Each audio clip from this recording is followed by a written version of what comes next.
ठीक है, तो मैंने आपसे क्या क्वेश्चन पूछा था, मसल फाइबर में और मायोफाइब्रिल में क्या डिफरेंस है? नहीं पता? पक्का? ये स्ट्रक्चर आपने पढ़ा था? तो जो मसल्स की सेल होती है वो आपको फाइबर की तरह दिखाई देती है, सो दैट्स वाई सेल को हम बोलते क्या है, मसल फाइबर बोलते हैं। तो मसल्स की स्ट्रक्चरल यूनिट क्या होती है? अच्छा, अब इसके अंदर यहाँ पे आपने एक्टिन और मायोसिन के डार्क और लाइट बैंड पढ़े थे, है ना? तो इन बैंड पैटर्न को हम लोग क्या बोलते हैं? मायोफाइब्रिल। इनको हम लोग क्या बोलेंगे? मायोफाइब्रिल। ठीक है, तो अब मुझे बताइए मसल्स की स्ट्रक्चरल यूनिट क्या होती है, मायोफाइब्रिल कि मसल फाइब्रिल? मायोफाइब्रिल होता है ना? मसल सेल को नहीं बोला जाता है स्ट्रक्चरल यूनिट। और दो जेड लाइन के बीच का डिस्टेंस क्या होता है? सार्कोमियर। अच्छा, सार्कोमियर का एक फॉर्मूला लिख लेना वहाँ पे, जो मैं भूल गई थी बताना। सार्कोमियर क्या होता है बेटा? दो लाइट बैंड के बीच में जो लाइन होती है उसको हम क्या बोलते हैं? सार्कोमियर बोलते हैं। अच्छा, जेड लाइन बोलते हैं। तो इस केस में हुआ क्या, देखो, आधा लाइट बैंड, पूरा डार्क बैंड और आधा लाइट बैंड। तो इसका फॉर्मूला बन जाता है I/2 प्लस ए प्लस I/2। अब इसमें मैथ्स ना लगाए कि I/2 plus I/2 is equal to I है, जहाँ जरूरत है वहाँ मैथ्स लगाए। फॉर एग्जाम्पल फिजिक्स में, ठीक है, कैलकुलेशन वहाँ करें, ज़बरदस्ती यहाँ कैलकुलेशन ना करें बायोलॉजी में। तो यहाँ I/2 को जोड़ना नहीं है, ठीक है? तो इसका फॉर्मूला लिख लेना आप। चलो, तो लास्ट क्लास में कहाँ तक हो गया टॉपिक है? रिब केज हो गया। अच्छा, आज हमें शुरू करना है वर्टिबल कॉलम से ना, तो नेक्स्ट हेडिंग लिखिए वर्टिबल कॉलम। बात नहीं,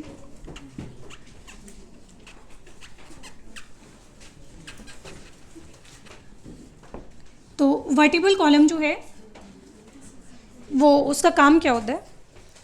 जैसे आपने ब्रेन को प्रोटेक्ट करने के लिए क्या बनाया था, क्रेनियल बॉक्स बनाया था, तो बिल्कुल ऐसे ही स्पाइनल कॉर्ड को प्रोटेक्ट करने के लिए क्या चाहिए होता है? वर्टिबल कॉलम चाहिए होता है। तो इसका मेन काम होता है क्या? प्रोटेक्शन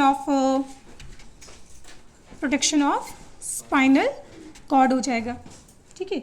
अच्छा, वर्टिबल कॉलम कोई एक सिंगल बोन नहीं होती है, इसके अंदर भी बहुत सारी छोटी छोटी बोन होती है, और हर एक सिंगल बोन को क्या बोला जाता है? वर्टिब्री बोला जाता है ना?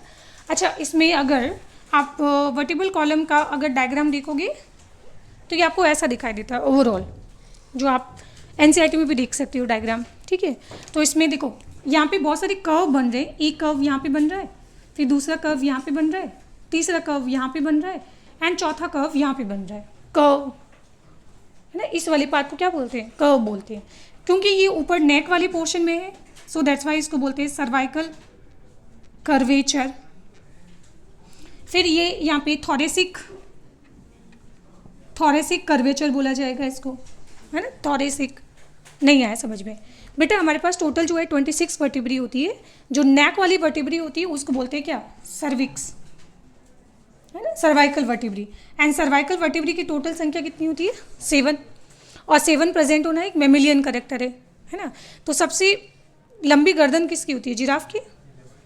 तो जिराफ में बताइए वर्टिब्री की संख्या नेक में बढ़ेगी कि कम होगी? मैंने बोला था 7 प्रेजेंट होना मेमिलियन करेक्टर है, तो जिराफ की गर्दन भली बड़ी है पर उसमें भी आपको वर्टिब्री कितनी मिलेगी? 7 ही मिलेगी, ठीक है? चलो, तो बाद में जहाँ पे आपकी सारी रिब्स जाके जुड़ती है तो उसको हम क्या बोलते हैं? थोरेसिक वर्टिब्री, क्योंकि ये वाला पार्ट है भी कौन सा? थोरेक्स वाला पार्ट। तो थोरेक्स वाले पार्ट में जो वर्टिब्री होगी दैट इज थोरेसिक वर्टिब्री। अब सिंपल सी बात है कि लास्ट वीडियो में आपने पढ़ा था कि आपके पास टोटल रिब्स कितनी होती है? 12 पेयर, 12 इधर और 12 इधर होती है। तो 12 पीछे जाके बाइंड कहाँ पे होगी? वर्टिब्री के साथ बाइंड होगी। तो जहाँ पे बाइंड होगी तो उनको बोला जाएगा थोरेसिक वर्टिब्री, और उनकी संख्या भी कितनी होगी? फिर टोटल 12 होगी। अच्छा, आपकी पूरी बॉडी का जो भार है वो एक्चुअल में होल्ड कर रखा है किसने? Lumbar vertebrae. ये वाला जो पार्ट है ना इसको बोलते हैं lumbar vertebrae. And common sense की बात है कि बेटा पूरी बॉडी का भार किसके ऊपर चला गया? लंबर के ऊपर। तो आगे जाके बोलेंगे कि सबसे स्ट्रॉन्गेस्ट और सबसे लार्जेस्ट वर्टिब्री कौन सी होगी? लंबर वर्टिब्री होगी। फिर आता है सैक्रम और कॉकिक्स। ये तो आपको दिखाई भी नहीं देगा, क्योंकि आपका जो पेल्विक गर्डल होता है जिसको आप बोलते हो हिप्स, तो हिप्स के बीच में सिचुएटेड होता है क्या? सैक्रम, और क्या होता है? कॉकिक्स। सैक्रम कितनी होती है? 5 नहीं होती है। जब आप पैदा हुए थे तो 5 थी, बट वो बाद में जाके वो फ्यूज़ हो गई अब आपकी स्टेज में, तो वो अब एक ही बची है। और फिर ये वाला 4 वाला पार्ट कौन सा हो जाएगा? कॉकिक्स।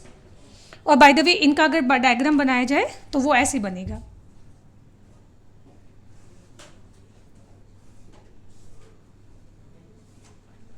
एक, 2, 3, 4, 5 हो गई। तो ये 5 कौन सी है? This is sacrum. और ये नीचे 1, 2, 3 एंड क्या हो गया? 4। तो ये कौन हो जाएगा? दिस इज सैक्रम वाला पार्ट, और ये वाला हो जाएगा कॉकिक्स, जो आपकी हिप गर्डल के बीच में प्रेजेंट होता है। वो आपको दिखाई नहीं देगा। बाय द वे बंदर के अंदर जो पूंछ बनानी होती है ना, हाँ, तो वहाँ पे कॉकिक्स का काम होता है, और वहाँ पे कॉकिक्स फ्यूज़ नहीं होगा। सो इसलिए हम कॉकिक्स को अब यहाँ पे क्या बोलेंगे? टेल वर्टेब्री भी बोलेंगे। अब आपके अंदर पूंछ बनती है क्या?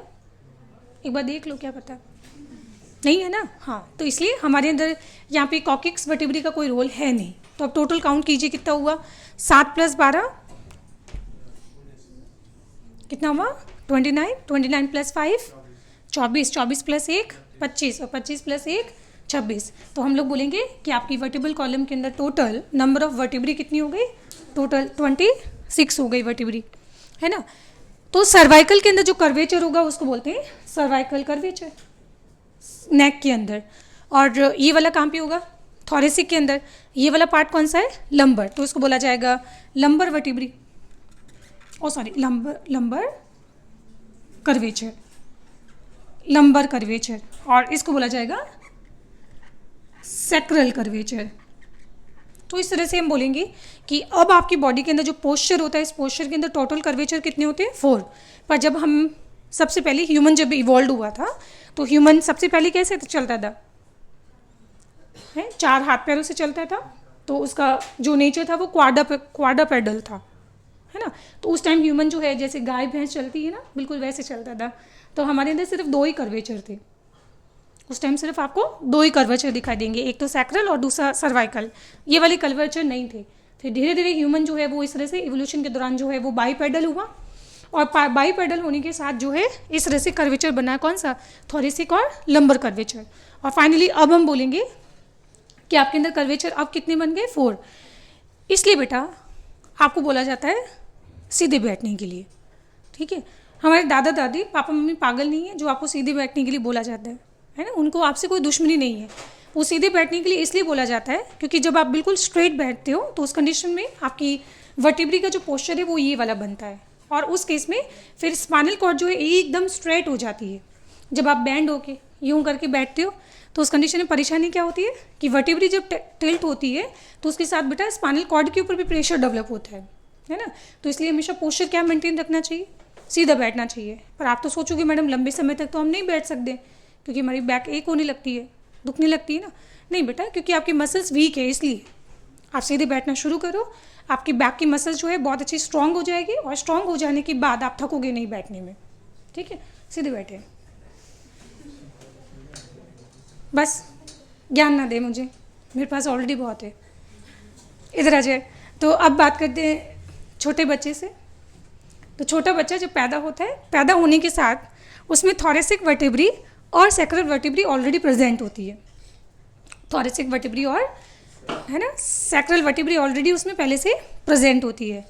पर बच्चा अपनी गर्दन नहीं संभाल सकता है ना जब वो पैदा होता है, तो उसमें सर्वाइकल कर्वेचर, जब पहली बार जब बच्चा अपना गर्दन संभालना शुरू करता है तब जाके वो डेवलप होता है उसमें क्या? Cervical vertebrae.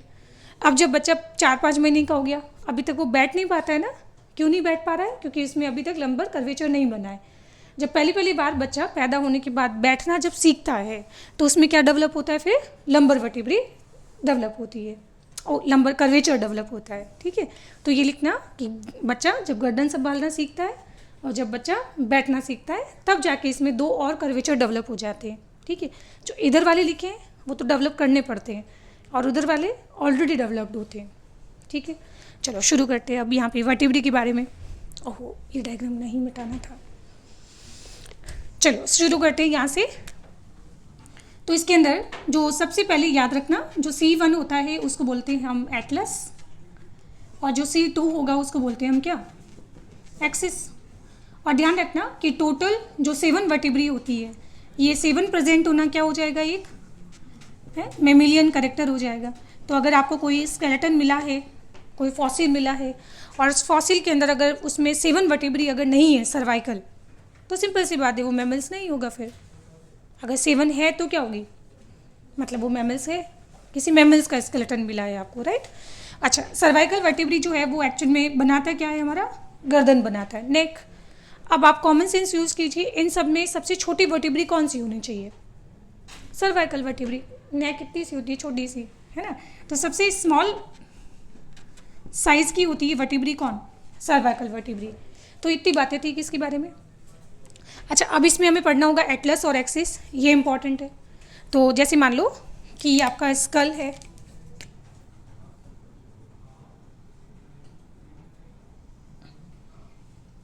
बढ़िया है, दिस इज स्कल। और इस स्कल के अंदर हमने पढ़ा था कि यहाँ पे क्या होते, 2 कॉन्डाइल्स होते, है ना। और 2 कॉन्डाइल्स प्रेजेंट होना मतलब कंडीशन कैसी हो जाएगी, डाइकॉन्डाइलिक, पढ़ चुके हैं स्कल के अंदर।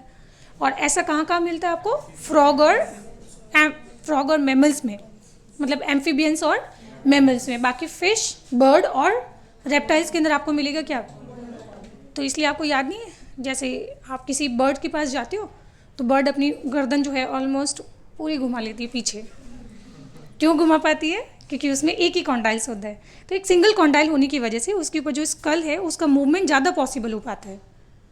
तो ऑलमोस्ट हम बोलेंगे कि 360 तो नहीं बनेगा, बट हम बोल सकते हैं 330 340 डिग्री तक जो है वो अपना बर्ड जो है वो गर्दन घुमा सकती है। तो आपको लगता है कि तो पीछे तक देख सकती है। रीज़न क्या होता है, मोनोकॉन्डाइलिक स्कल होता है उसका, सेम लाइक सांप में भी ऐसा ही होता है, ठीक है। पर आपके अंदर नहीं हो सकता है, क्यों, क्योंकि आप लोग जब ऐसे घुमाओगे तो दिक्कत क्या होगा, ये तो चलो अलाउ करेगा, बट इधर वाला क्या होगा, ये तो लॉक हो जाएगा। फिर जब आप इसको इधर घुमाओगे तो फिर ये वाला क्या करेगा, इसको लॉक कर देगा। तो इसलिए हम जो है अपनी स्कल को सिर्फ ज़्यादा से ज़्यादा 180 तक घुमा सकते हैं। क्या घुमा सकते हैं, 180 तक। तो ये जो कॉन्डाइल्स होते हैं, ये आगे जाके फिट होते हैं एटलिस के अंदर।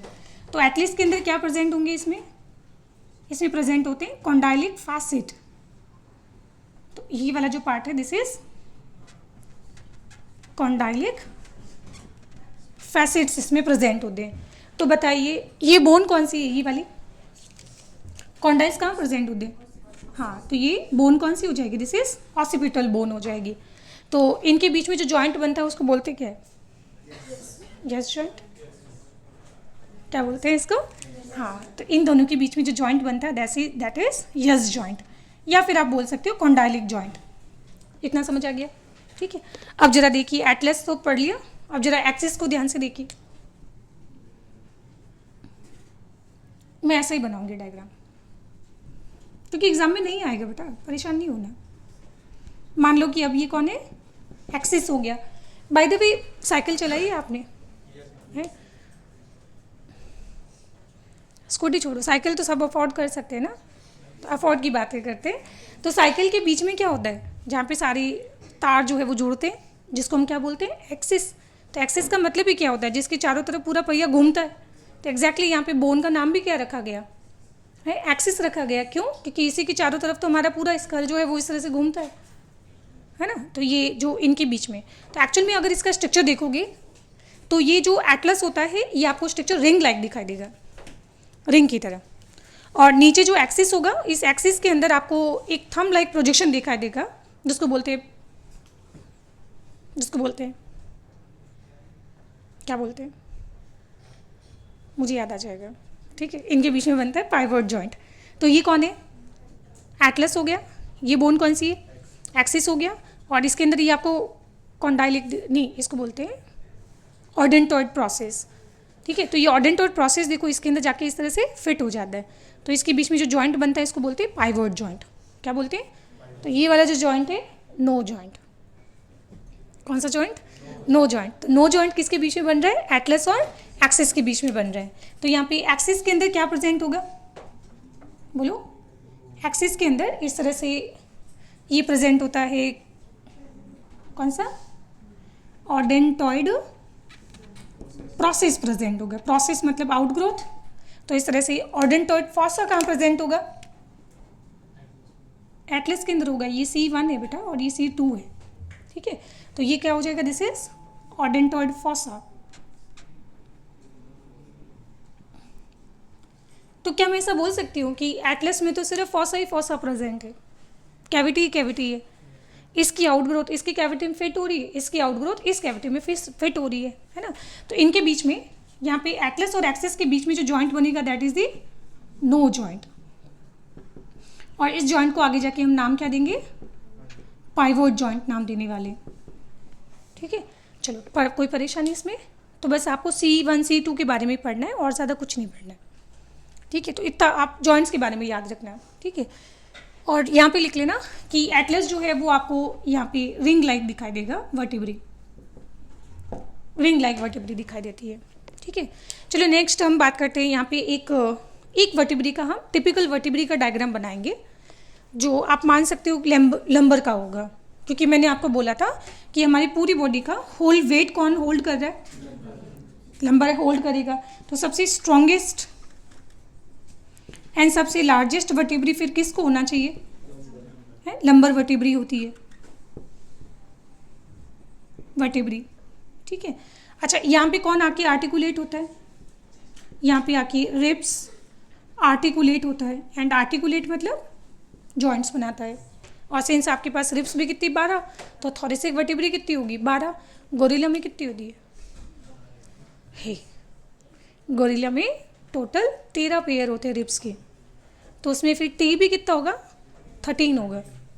गोरिल्ला में 13 होते हैं, इसलिए 13th वर्टिब्री को हम बोलते भी क्या है? Gorilla vertebrae. इतना किसी को परेशानी है? नहीं। चलो तो एक काम करते हैं, एक हम लोग आइडियल वर्टिब्री का डायग्राम बना लेते हैं।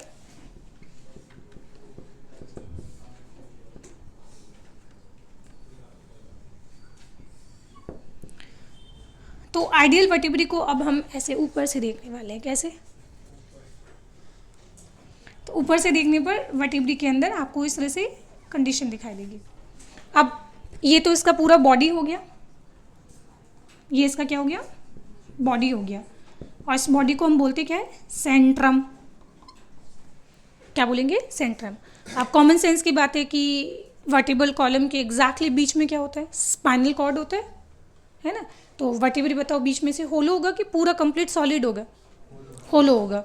होलो मतलब इसके बीच में भी आपको एक कैविटी दिखाई देगी, और इस कैविटी को हम क्या बोलते हैं? Neural canal.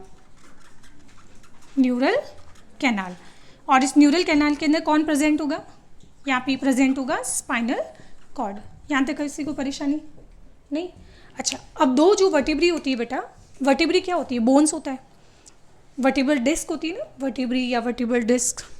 तो इसमें दो डिस्क के बीच में आपको नहीं लग रहा है कि जब हम इस तरह से मूव करेंगे, है ना, तो हमारी बोन्स के बीच में इस तरह से फ्रिक्शन होगा, है ना, और वर्टिब्री घस नहीं सकती है? तो ऐसा नहीं होता है, क्योंकि इनके बीच में एक पैड रखा होता है जो कार्टिलेज का बना होता है, जिसको बोलते हैं हम इंटरवर्टिब्रल डिस्क। और ये इंटरवर्टिब्रल डिस्क जो है वो एक्चुअली दोनों वर्टिब्री के बीच में मूवमेंट के दौरान फ्रिक्शन को रोकता है। बेसिकली किसको रोकने के लिए होता है? फ्रिक्शन को। कोई बात नहीं, जैसे मान लो कि आपके पास ये एक वर्टिब्री है, this is one more vertebrae and this is one more vertebrae, ठीक है। तो यहाँ पे ऐसी 26 वर्टिब्री होगी, है ना। और इन वर्टिब्री के बीच में यहाँ पे आपको दिखाई देगा क्या? कार्टिलेजिनस डिस्क दिखाई देगी। ये कार्टिलेज का बना होता है, जो इसमें फ्रिक्शन को मिनिमाइज करने के लिए होता है। तो उसको हम क्या बोलेंगे? Intervertebral disc. और ये इंटरवर्टिब्रल डिस्क एक्चुअल में किसका बना होता है? कार्टिलेज का बना होता है। और आगे जाके पढ़ेंगे कि ये भी कौन सा कार्टिलेज है? White cartilage. क्योंकि इसका कलर वाइट क्यों हुआ? क्योंकि इसमें वाइट फाइबर होते हैं। और वाइट फाइबर कौन से होते हैं? कोलेजन फाइबर, जो आपने कभी सुना होगा कि सबसे स्ट्रॉन्गेस्ट फाइबर की कैटेगरी में आते हैं। कौन? Collagen fibre. तो कॉमन सेंस की बात है कि ये दोनों वर्टिब्री को आपस में क्या करेगा? स्ट्रांगली जो जॉइंट करने का काम करेगा, स्ट्रांगली जॉइन करेगा ना। क्योंकि बेटा इसको अगर आपने हाईलाइन कार्टिलेज अगर रख दिया, जो जनरली कंपेरेटिवली सॉफ्ट होता है, तो ये तो बेटा बहुत जल्दी जो है वो मूवमेंट की वजह से थोड़ा थोड़ा डैमेज होता जाएगा ये। तो आपको किसी बहुत ही स्ट्रॉन्ग कार्टिलेज की मदद लेनी चाहिए। और सबसे स्ट्रॉन्गेस्ट कार्टिलेज कौन होता है? White cartilage. आगे जाके पढ़ाऊंगी कि आपकी बॉडी में वाइट कार्टिलेज सिर्फ 2 ही जगह है, एक तो यहाँ पे, और दोनों हमारी जो गर्डल होती है गर्डल के बीच में, जिसको आप बोलते हो प्यूबिक सिम्फाइसिस, है ना। तो खैर, तो यहाँ पे कार्टिलेज होता है ये वाला। तो आगे जाके पढ़ेंगे कि वर्टिब्री के बीच में क्या होता है, कार्टिलेजनस जॉइंट होता है, जो स्लाइटली मूवेबल जॉइंट की कैटेगरी में आते हैं। चलो इतना समझ आ गया क्या। तो इस कार्टिलेज को क्या मैं ऐसा बना दूं,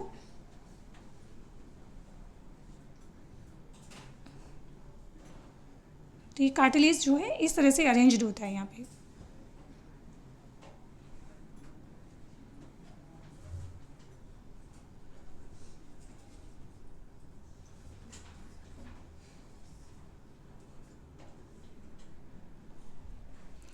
क्योंकि हम यहाँ से वर्टिब्री को कैसे देख रहे हैं, ऊपर से देख रहे हैं, तो ये टॉप व्यू हो जाएगा। इतना क्लियर। अच्छा, अब इस वर्टिब्री को, सेंट्रम को अगर ध्यान से देखोगे तो इसमें आपको इस तरह से दिखाई देता है जाइगोफाइसिस। अगेन जाइगोफाइसिस का मतलब आउट ग्रोथ की बात हो रही है।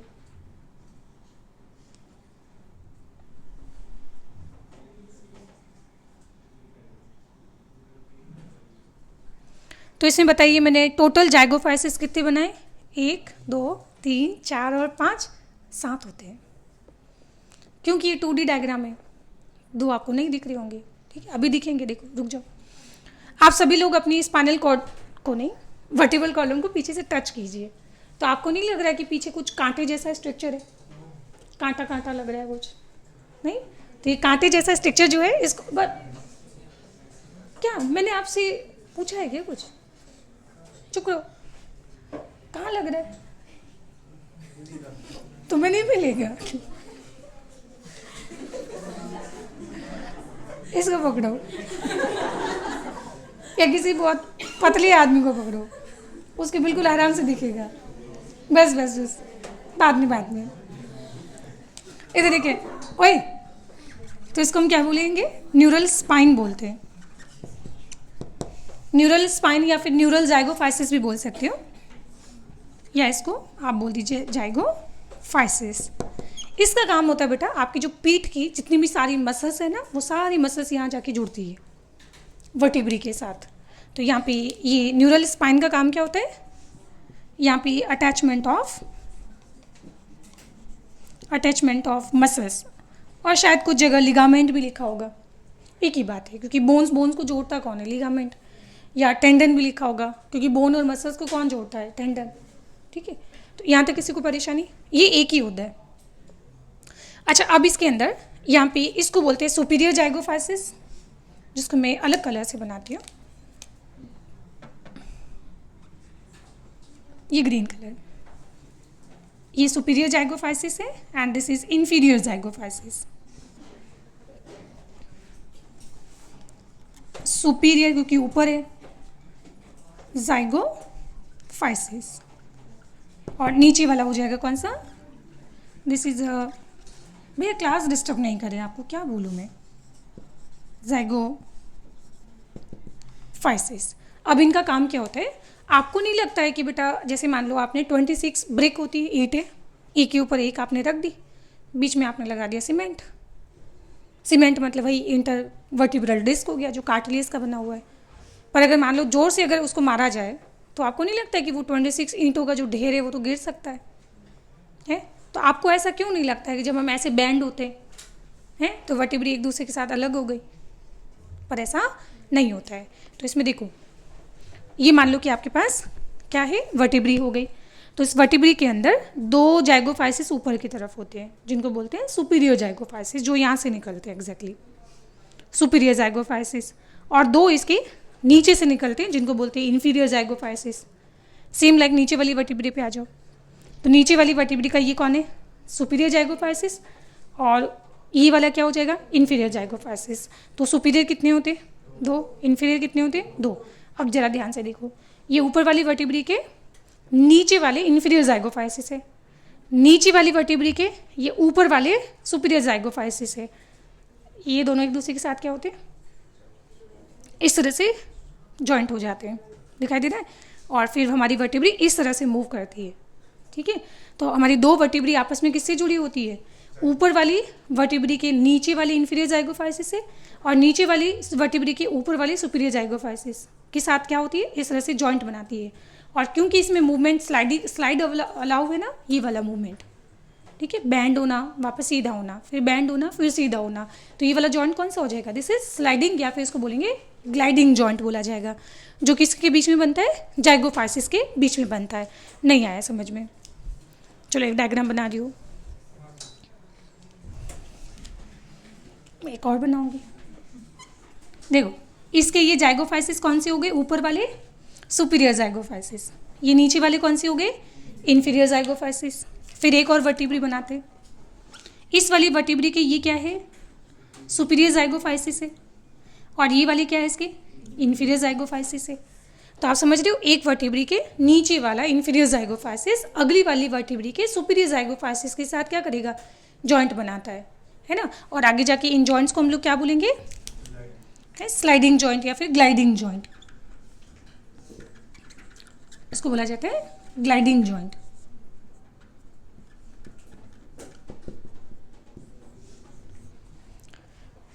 क्लियर हो गया, अब काम समझ आ गया आपको सुपीरियर जाइगोफाइसिस का और इंफीरियर जाइगोफाइसिस का, ठीक है। इसमें मार्किंग कर लेना, this is inferior, this is superior, this is inferior और ये वाली सुपीरियर हो जाएगा, ठीक है। तो इस तरह से हमारी एक वर्टिब्री दूसरी वर्टिब्री के साथ इस तरह से जुड़ जाती है, ठीक है। तो आपका बैंड होना फिर वापस सीधा होना, फिर बैंड होना फिर ये सीधा होना, कौन अलाउ करेगा, जाइगोफाइसिस।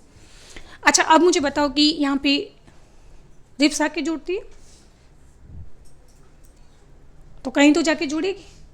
तो यहाँ पे ये वाले जो जाइगोफाइसिस होता है इसको बोलते हैं ट्रांसवर्स जाइगोफाइसिस, क्योंकि ये ऐसे है ना, ये देखो आप ऊपर से देख रहे हो।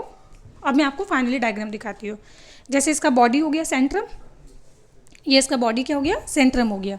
अब इसमें ऊपर की तरफ जाइगोफाइसिस क्या होगा, सुपीरियर जाइगोफाइसिस, नीचे की तरफ क्या होगा, इंफीरियर जाइगोफाइसिस, और लेटरल ऐसे होते हैं, एक इधर और एक इधर। तो ये रिप्स आके यहाँ जुड़ेगी और ये वाली रिप्स इधर आके जुड़ेगी। तो ट्रांसवर्स वर्टिब्री के साथ आके कौन जुड़ता है, ट्रांसवर्स वर्टिब्री नहीं, जाइगोफाइसिस के साथ कौन जुड़ेगा। तो ये दो आपको क्या दिखाई दे रहे हैं यहाँ पे, ट्रांसवर्स वर्टिब्री दिखाई दे रहा है, ये वाला भी और ये वाला भी। ये क्या हो जाएगा, दिस इज ट्रांसवर्स वर्टिब्री। और क्या मुझे बताइए, ट्रांसवर्स वर्टिब्री सबसे ज़्यादा, वर्टिब्री नहीं जाइगोफाइसिस सबसे ज़्यादा डेवलप कहाँ पे मिलेगा। कॉमन सेंस के साथ बात है कि इसके साथ रिप्स आर्टिकुलेट होगी, और रिप्स आर्टिकुलेट होती है कहाँ पे, थॉरेसिक वर्टिब्री के साथ। तो थॉरेसिक वर्टिब्री के ट्रांसवर्स प्रोसेस या फिर ट्रांसवर्स जाइगोफाइसिस आपको सबसे वेल डेवलप्ड दिखाई देंगे, है ना। तो यहाँ पे आर्टिकुलेट होता है कौन, आर्टिकुलेट रिप्स। तो मुबारक हो, इस तरह से हमारा क्या टॉपिक खत्म हो गया, ठीक है। चलो भाग जाओ।